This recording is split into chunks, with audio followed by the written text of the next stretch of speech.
Hey everyone, and welcome back, or if you're new here, my name is Josh, and in today's video, I'm going to be reviewing the Chase Instacart Credit Card. So I'll be going over the main features of this card, its pros as well as its drawbacks. So hopefully by the end of this video, you'll have a much better idea of whether or not this credit card is a good fit for you. But before we go ahead and dive into the main features of this card, if you wouldn't mind helping me out real quickly by just giving this video a like, that just helps out with the good old YouTube algorithm, and also consider subscribing to my channel if you have not already. Plus, if you would like to receive up to $9,000 in free stocks, in a pinned comment below, I will be leaving a link to Webull. All you have to do is once you click on that link, is just sign up for a free account and then deposit at least 1 penny. At that point, Webull will be sending you at least 3 free stocks worth, once again, all the way up to $9,000.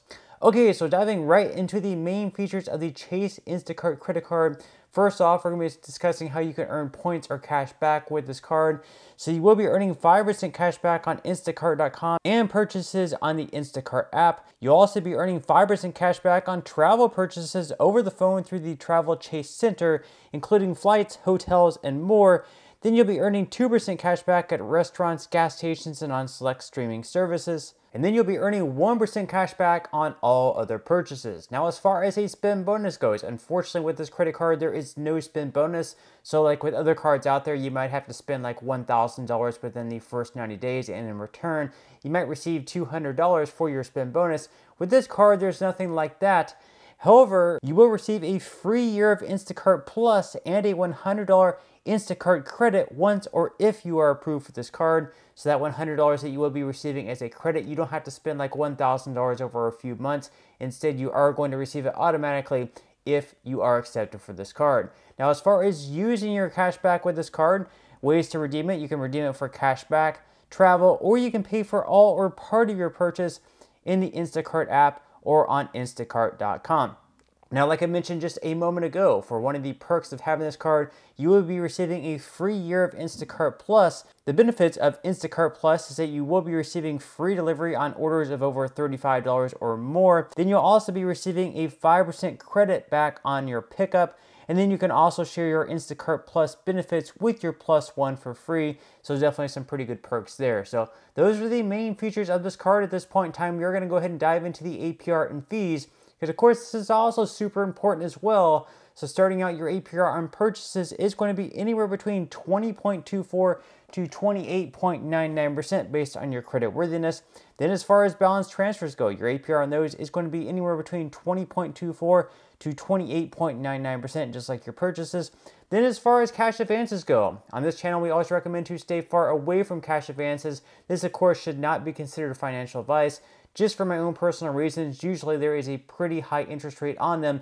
Plus, you're going to be paying a lot of fees as well. But if you do decide to take out a cash advance with this card, just know that your interest rate on them is going to be a whopping 29.99%. Plus, you're going to be paying a lot of fees as well, which we are going to dive into right now. So as far as the fees go with the cash advance, your fees are either going to be $10 or 5% of the amount of each cash advance, whichever happens to be greater. So in the case that you do a cash advance of $300, in that case there is going to be a fee of $15, and don't forget the APR of 29.99% as well. Then as far as balance transfers go, on top of the APR that you will be paying, there is going to be a fee of either $5 or 5% of the amount of each balance transfer, whichever happens to be greater. Then of course there's really not much of a point in doing a balance transfer with this card, at least starting out, because they don't have like a special introductory offer like we see with other cards out there, where you'll have like a 0% APR over the first 12 to 18 months. Later on, it's possible that they might offer you like a special, maybe 3 months within having the card, they might offer you like 12 months at 0% if you transfer a balance from one card over to this one. But starting out, once again, the APR on those balance transfers is going to be anywhere between 20.24 and all the way up to 28.99%.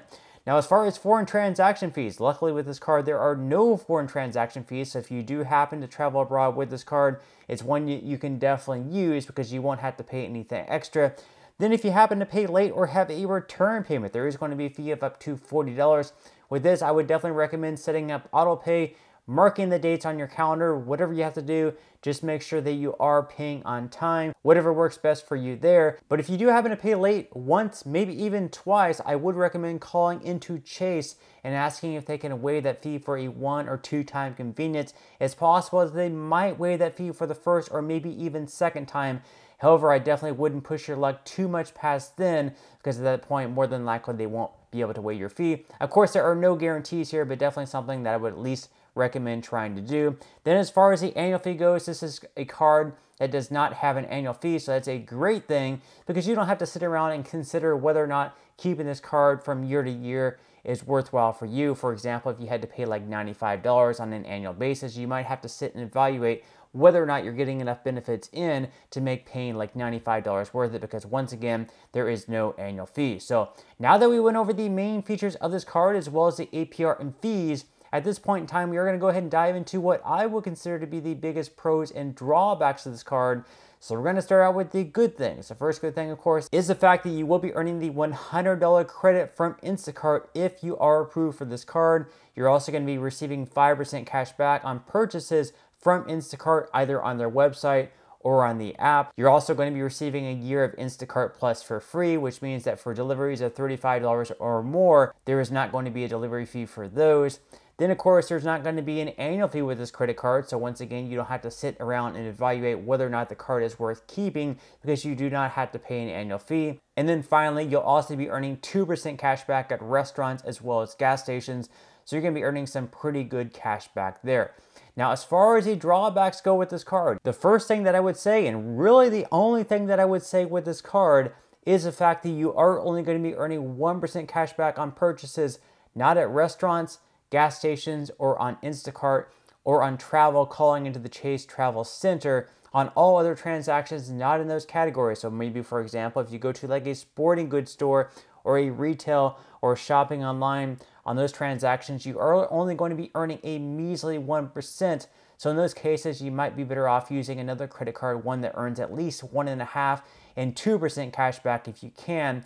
And then the other drawback, of course, is the fact that if you don't use Instacart, or maybe you rarely use Instacart, then you're probably not going to get as good of benefits. So just to sum things up here, if you are a frequent Instacart user, for example, maybe use Instacart every single week for your groceries, maybe you use it at least 2 times per month, or maybe 3 times per month. For you, you're definitely going to get all the perks out of it. You're going to be able to use the $100 statement credit. You're really going to get the best out of your Instacart Plus membership. Now remember, the Instacart Plus membership is only for 1 year. So after that year, that is going to automatically renew on this credit card at the normal rate. So if you do want to cancel it after the first year, make sure you go on there and cancel it before you are charged. So once again, for people who use Instacart, I would say this credit card is probably worth it, although it's not really the best credit card that you can have. If you don't usually use Instacart, you might want to consider picking up another credit card, one that earns 2% cash back across the board, like the Wells Fargo Active Cash credit card. That one you're going to be earning 2% cash back on all transactions, whether it's restaurants, gas stations, groceries, or anything like that. So once again, if you use Instacart frequently, this card could be a good fit for you. However, if you don't normally use Instacart, then it's probably not going to be the best card for your lifestyle. But that's all we have for today's review. I certainly hope that you enjoyed and found value out of it. If you did, again, I would greatly appreciate if you could give this video a like. Consider subscribing to my channel if you have not already, and I will see you in the next video.